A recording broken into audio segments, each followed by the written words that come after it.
Hey, salut ma lumineuse, j'espère que tu te portes bien. Moi aussi ça va. Ici sur cette chaîne, on parle de tout ce qui peut te permettre de t'élever et de devenir la meilleure version de toi-même. Et tout ce qui peut te permettre de t'élever et de devenir la meilleure version de toi-même passe aussi par la beauté du visage. Je t'avais annoncé dans ma vidéo précédente sur la beauté de la peau. D'ailleurs, je te la mets en fiche. Tu pourras aller la voir. Que j'allais te dire comment je me suis débarrassée de l'acné. Ça y est, on y est. Si tu es prêt, je suis prête. On y va, c'est parti. Juste après ça. Alors, je ne vais pas commencer à te donner la définition de l'acné, patati patata, c'est le sébum, blablabla. On s'en fiche. Et de toute façon, il y a plein de vidéos là-dessus sur YouTube, donc je passe. Ce qui nous intéresse, c'est de s'en débarrasser. On ne veut pas les voir sur notre visage. Ça fait tache et c'est pas joli. En ces temps qui courent, c'est la jolibilité ou rien. Tu me saisis, n'est-ce pas? Très bien. Je te mets là quelques photos de mon visage. C'était il y a quelques années. Oui. Cette personne que vous voyez sur ces photos, c'est moi. Voilà donc ma peau, je voulais vous montrer sans maquillage. Comme vous pouvez le voir, il n'y a pas de boutons, même les cicatrices d'acné, vraiment j'ai pas eu de soucis à ce niveau. J'ai seulement quelques petites taches au niveau des joues, mais vraiment les taches ne me dérangent pas plus que ça. La seule chose que j'ai envie de faire, c'est de vraiment affiner mon grain de peau, avoir une peau toute lisse, tout doux, le glass skin comme on dit. À cette époque-là, j'ai pas compris ce qui m'arrivait. Les boutons commençaient à pousser les unes à côté des autres, durs, douloureux et remplis de pus. Entre parenthèses, je les éclate. On a beau dire, faut pas les éclater, ça va les aggraver, blablabla. Mais moi, un gros bouton rempli de pus, tout blanc, en plein milieu de mon visage, bien voyant, je suis désolée, mais j'éclate. Si tu fais comme moi, mets un like à cette vidéo, c'est la team des éclateuses de boutons. C'est une crème pharmaceutique qui a sauvé ma peau vraiment. J'étais désemparée, je ne savais plus quoi faire et un jour j'ai tapé dans Google bouton, crème, quelque chose comme ça et j'ai eu un résultat. Il s'agit de la crème Cutacnil que je te mets quelque part dans la vidéo parce que ça fait longtemps, ça fait des années, donc vous comprenez que j'ai déjà jeté la boîte depuis. Je suis à Lomé, je l'avais payé à la pharmacie de Bonsimé, mais où que vous soyez en Afrique, si vous allez en pharmacie, je pense que vous le trouverez. C'est une crème vraiment super efficace. Le seul inconvénient, c'est que c'est un peu asséchant.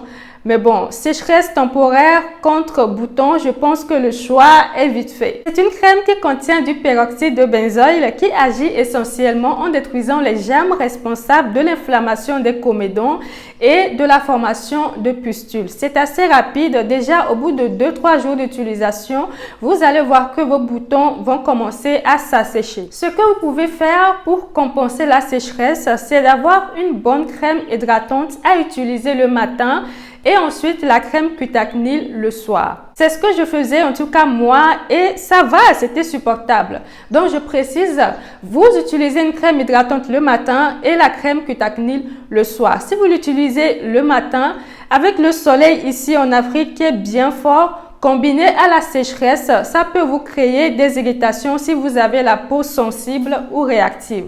Donc, attention. Cette crème existe en 3 dosages, le 2,5, le 5 et le 10%. C'est en vente libre en pharmacie, donc vous pouvez l'avoir sans ordonnance. Moi, j'avais pris le 5% et c'était efficace. Si vos boutons sont comme les miennes ou alors un peu moins, vous pouvez prendre aussi le 5%. Mais si vos boutons sont plus gros ou plus sévères que les miennes, là, vous pouvez tester le 10%, mais attention à la sécheresse. Ou alors, vous allez voir un médecin. Je sais qu'il y a des crises d'acné qui sont hormonaux et il existe des médicaments pour traiter ça en profondeur. Donc, si votre crise d'acné est vraiment hyper sévère, allez voir un médecin, un dermatologue, je précise. Moi qui suis une ancienne vendeuse de cosmétiques, il y a des boutons que les produits cosmétiques ne peuvent pas traiter. Donc, arrêtez des fois de courir après les produits cosmétiques pour traiter vos boutons.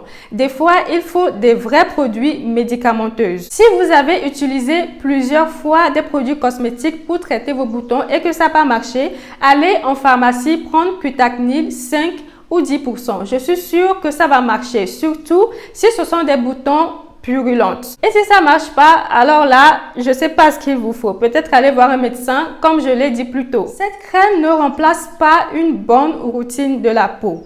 Utilisez un bon nettoyant, une bonne crème hydratante, un bon sérum, bref, tout dépend de votre routine soin de la peau. Je précise également que cette crème n'est pas à utiliser en permanence. Si vos boutons sont partis, stoppez. Et si par hasard ils reviennent, recommencez, je ne vous conseille pas de l'utiliser en permanence. Voilà ce que je peux vous dire sur les boutons et comment, ou plutôt avec quoi le traiter efficacement et définitivement. En tout cas, moi, depuis que c'est parti, ce n'est plus jamais revenu. Évidemment, ça m'arrive d'avoir des petits boutons par ici, par là, mais ce n'est plus comme avant. Ce n'est plus des gros boutons dégoulinants de pus, douloureux.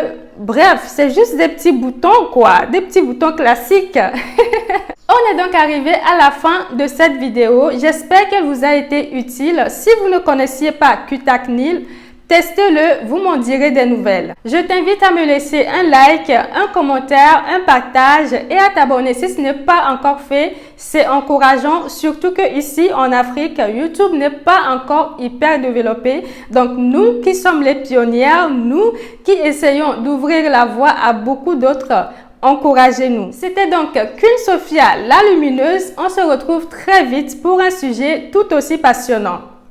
Bisous, ciao!